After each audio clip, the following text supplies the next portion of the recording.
नमस्कार दोस्तों, जब आप वेस्ट एशिया को देखते हो या वेस्ट एशिया के किसी भी क्राइसिस को देखते हो तो एक कंट्री ने हमेशा मीडिएशन का काम किया है वहां पर। उस कंट्री का नाम है कतर और इसीलिए कतर को वेस्ट एशिया का बेस्ट मीडिएटर भी कहा जाता है।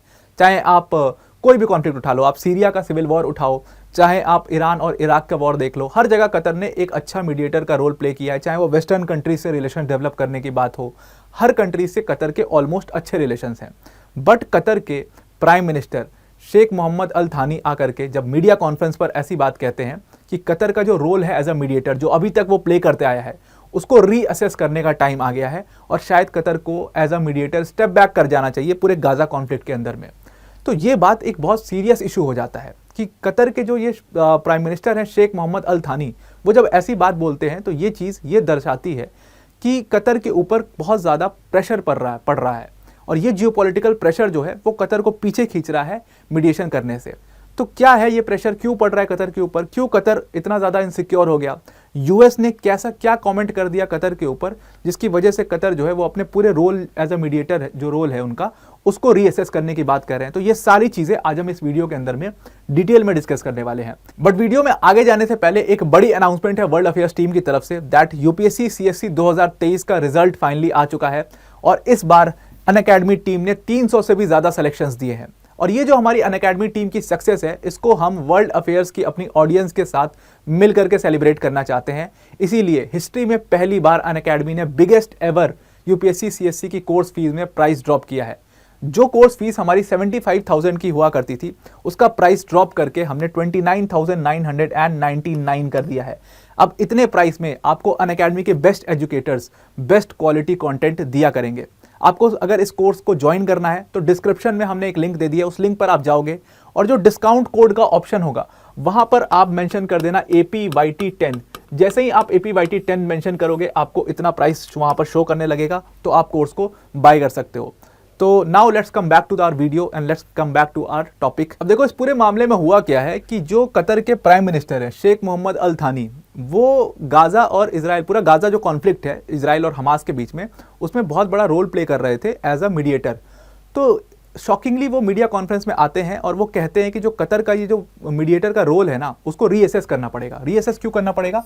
उन्होंने कहा कि जो हमारा ये रोल है एज अ मीडिएटर, जो हमने हमेशा प्ले किया है, चाहे वो आप कोई भी इशू देख लो पूरी मिडिल ईस्ट का, हमने हमेशा मीडिएटर की तरह काम किया। हमने सारी वेस्टर्न कंट्रीज से भी अच्छे रिलेशन डेवलप करके रखे हैं और हर जगह पे जहाँ पे कॉन्फ्लिक्ट सुलझते हैं वो कतर की वजह से ही सुलझते हैं।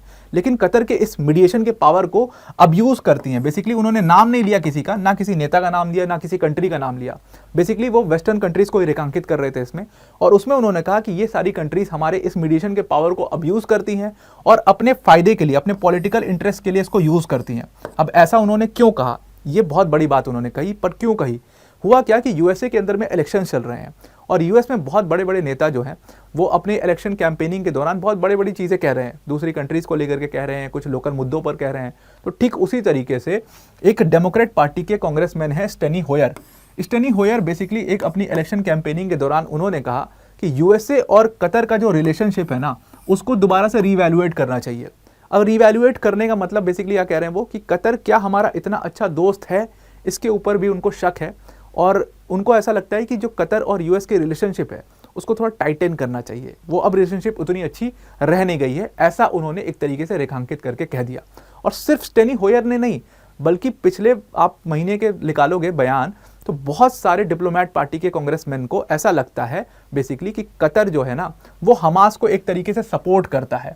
और कतर ने हालांकि इस बात को हमेशा रिजेक्ट किया कि भाई हम हमास को बिल्कुल भी सपोर्ट नहीं करते, पर स्टेनी होयर ने ये बात इसलिए बोली कि कतर हमास को सपोर्ट करता है क्योंकि उन्होंने आगे चल करके बोला कि कतर को एक तरफ हमास को डिक्लाइन करना चाहिए था, उसको रिकॉग्नाइज नहीं करना चाहिए, उसको हमेशा क्रिटिसाइज करना चाहिए, और दूसरी तरफ उसको धमकाना चाहिए कि भाई तुम्हारे ऊपर सीरियस रिपरकशंस हो जाएंगे अगर तुम यूएस से पंगा लोगे या इजराइल से पंगा लोगे, अगर तुम इस पूरे मामले को आगे एस्केलेट करोगे। तो ऐसा धमकी देना चाहिए था कतर को, क्योंकि कतर एक सिग्निफिकेंट पावर होल्ड करता है मिडिल ईस्ट के अंदर में और हमास से भी उसके ठीक ठाक रिलेशन है, तो वो उसको हमास को डराना चाहिए था, रिपरकशंस की धमकी देनी चाहिए थी। लेकिन कतर ने ऐसा कुछ नहीं किया, कतर ने हमेशा हमास को सपोर्ट किया है, ऐसा मानना है डिप्लोमेट पार्टी के कांग्रेसमैन स्टेनी होयर और इनके अलावा भी बहुत सारे कांग्रेसमैन का।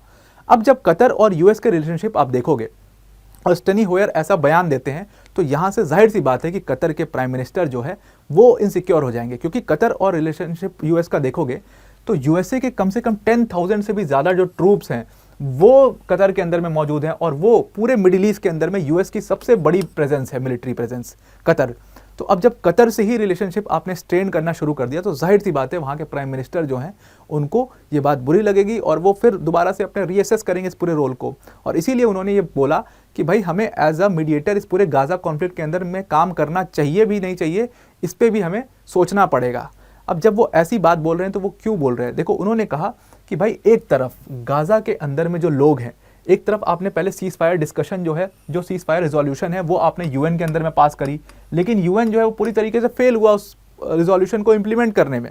कहाँ सीज फायर हुआ? सीज फायर तो अभी तक नहीं हुआ है, हालांकि रिजोल्यूशन पास हो चुका है। तो दैट मीन्स एक तरीके से यूएन पूरी तरीके से वहाँ पे फेल हुआ। बल्कि इजिप्ट और कतर, इन दोनों कंट्रीज ने आगे बढ़ चढ़ के, जहाँ पर बात हुई पैलेस्टीनियंस की, जो लोग खाने बिना मर रहे हैं, वहाँ पर ज़बरदस्त फैमीन आ गया है, वहाँ पर लोग के पास खाने को खाना नहीं है, मेडिकल रिक्वायरमेंट्स पूरी नहीं हो रही हैं लोगों की, हॉस्पिटल में अटैक कर रहा है इजराइल।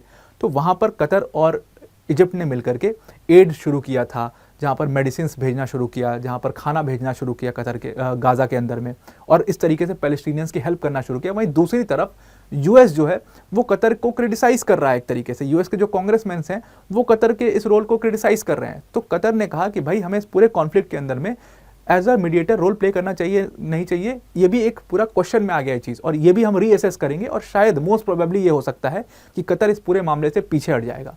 वैसे भी ये सीज फायर जो है वो साइन नहीं हो रहा है, दोनों तरफ जो हमास है और दूसरी तरफ जो इजराइल है, दोनों इस पर अड़े हुए हैं कि भाई हम हॉस्टेजेस को नहीं छोड़ेंगे, हम हॉस्टेजेस को नहीं छोड़ेंगे, और जब तक हॉस्टेजेस नहीं छूटेंगे सीज फायर एग्रीमेंट साइन हो नहीं सकता है। तो कतर, इजिप्ट जैसी कंट्रीज इस पूरे मामले को परस्यू करके सीज फायर एग्रीमेंट को साइन करवाने की कोशिश कर रही थी। अब यूएस के कांग्रेसमैन जब ऐसे बेतुके बयान देंगे तो ये कंट्रीज भी पीछे हट जाएंगी, और ये मामला एस्केलेट होता चला जाएगा, जैसे अभी आपने ईरान के केस में देखा था। तो आई होप आपको ये पूरा मामला समझ में आ गया होगा, आई होप आपको इसमें यूएस का रोल समझ में आ गया होगा और कतर का रोल समझ में आ गया होगा। तो आज के लिए इतना ही। Thank you and have a nice day.